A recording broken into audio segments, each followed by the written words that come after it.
श्री कृष्ण से मिलना चाहते हो, उनके दर्शन करना चाहते हो, उनकी अनुभूति करना चाहते हो, तो जो आज मैं आपको बता रहा हूं ये 100% प्रमाणित है।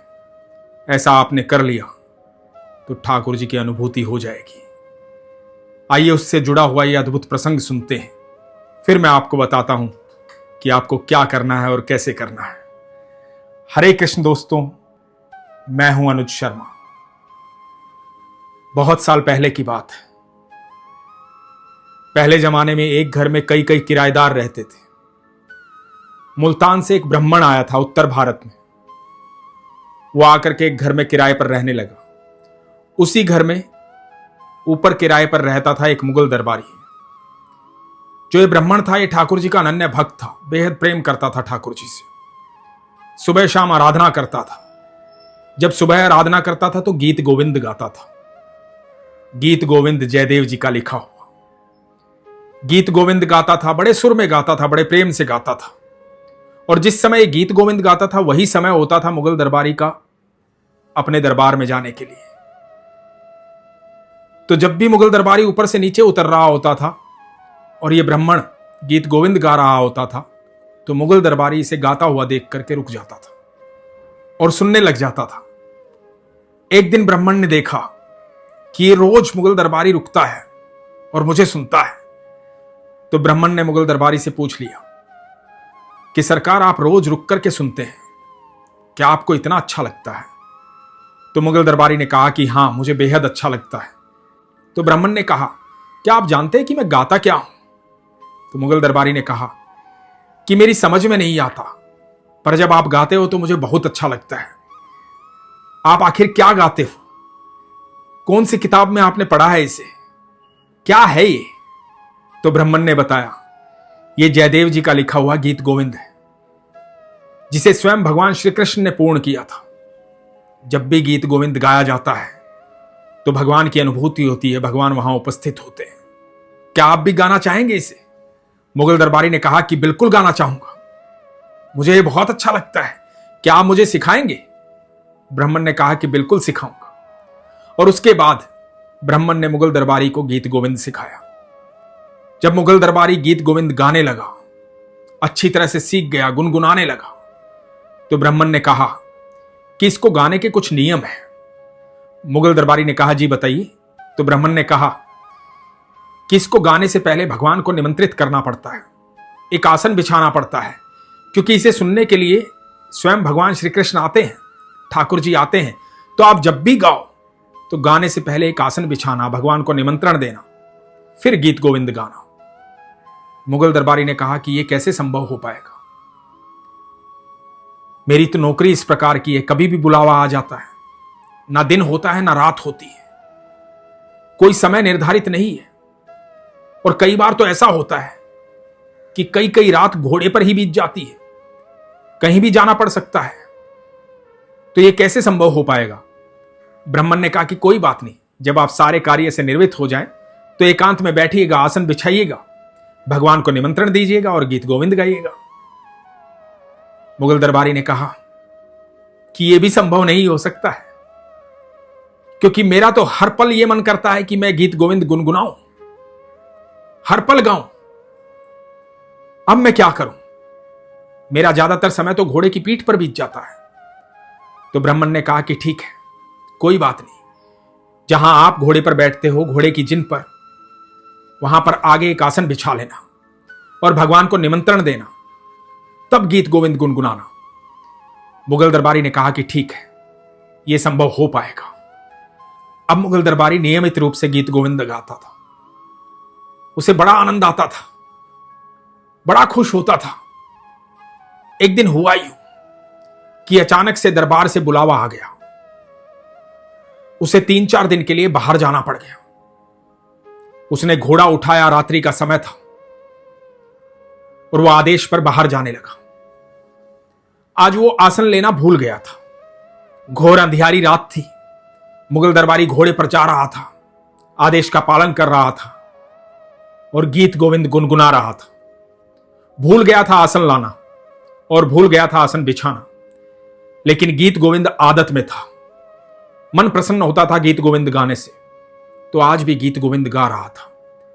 बड़ी लय में, बड़े सुर में, बड़े आनंद में भगवान का भजन गा रहा था, गीत गोविंद गा रहा था। अचानक से उसे सुनाई दिया उसके पीछे घुंघरूओं की आवाज आ रही है जो लगातार तेज होती जा रही है। वो थोड़ा सा डर गया, सहम गया। उसने घोड़े को रोका, घोड़े से नीचे उतरा और पीछे मुड़कर देखा। जब पीछे मुड़कर देखा तो देखता रह गया।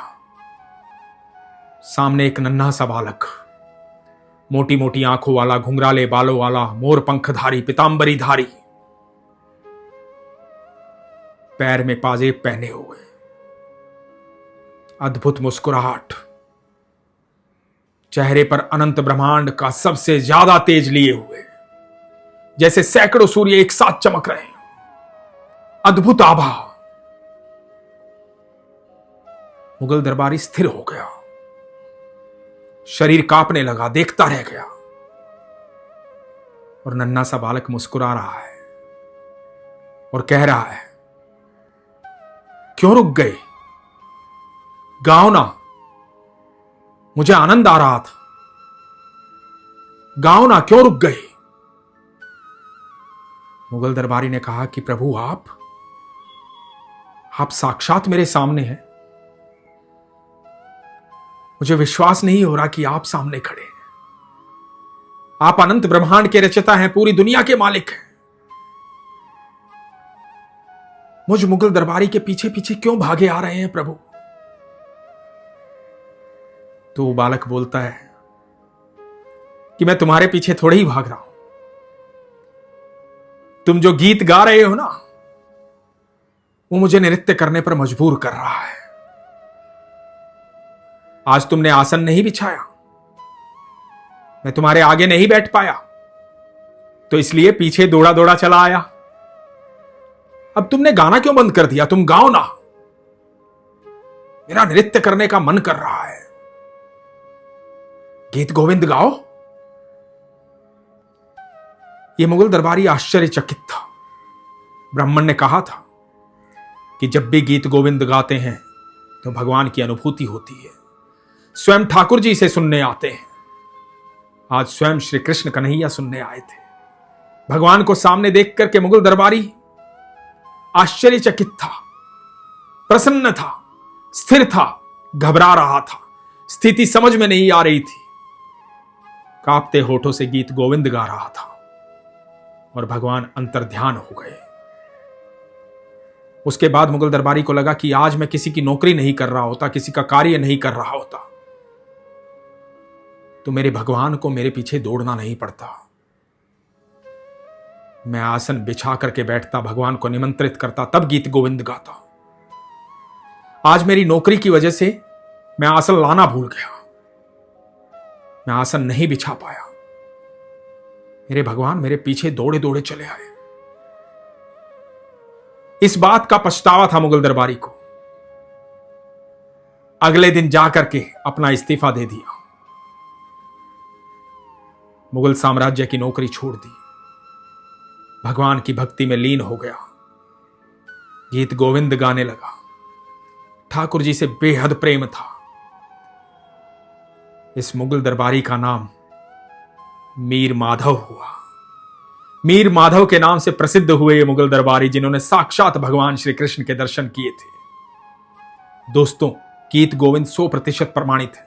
यदि आप तहे दिल से भगवान को ध्यान करके, भगवान को याद करके, भगवान को निमंत्रित करके, एक आसन बिछा करके गीत गोविंद गाएंगे तो ठाकुर जी स्वयं सुनने आएंगे। और यदि आपको गाना नहीं आता तो एकांत में ध्यान में बैठिए, आसन बिछाइए, भगवान को निमंत्रित कीजिए और गीत गोविंद सुनिए। जब आप गीत गोविंद सुनेंगे तब भी आपको भगवान की अनुभूति होगी, भगवान वहां आएंगे। यह 100% प्रमाणित है। यदि भगवान श्री कृष्ण से आप मिलना चाहते हैं तो एक बार गीत गोविंद गा कर देखिए, आपको अनुभूति होगी। और जो आसन आप बिछाएंगे, हो सकता है कि भगवान उस पर अपनी निशानी छोड़ जाए। आपको गीत गोविंद सुनने के बाद या गाने के बाद उस आसन पर भगवान के पद चिन्ह दिखाई दे तो हैरान मत होइएगा, क्योंकि गीत गोविंद सुनने के लिए ठाकुर बैकुंठ से चले आते हैं। जयदेव जी का लिखा हुआ गीत गोविंद स्वयं भगवान श्री कृष्ण ने पूर्ण किया था। लेकिन इस सारी प्रक्रिया के लिए सरल होने की आवश्यकता है, सहज भाव होने की आवश्यकता है, सच्चे विश्वास की आवश्यकता है, प्रगाढ़ विश्वास की आवश्यकता है। इसीलिए मैं हमेशा कहता हूं, अपने विश्वास को मजबूत रखिए, अपना ख्याल रखिए। हरे कृष्ण।